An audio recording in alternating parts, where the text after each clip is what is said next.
Почитувани сограѓани, дознавајќи од синокешната емисија Само вистина на Канал 5 телевизија, дека кај спортско-рекреативниот центар Железара ќе има и други градби кои ќе зафатат и дел од зеленилото со што ќе се направи оштетување на паркот на природата Гази Баба.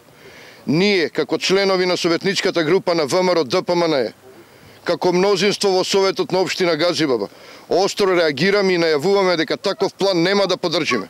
Нашата заложба ќе биде да го зголемиме зеленилото со засадување на нови дрвја и трева, а не урбанизирање и градење на зелени површини. Со тоа ќе го зачуваме паркот на природата Гази Баба, кој е бело дробно крило на општина Гази Баба и на градот Скопје.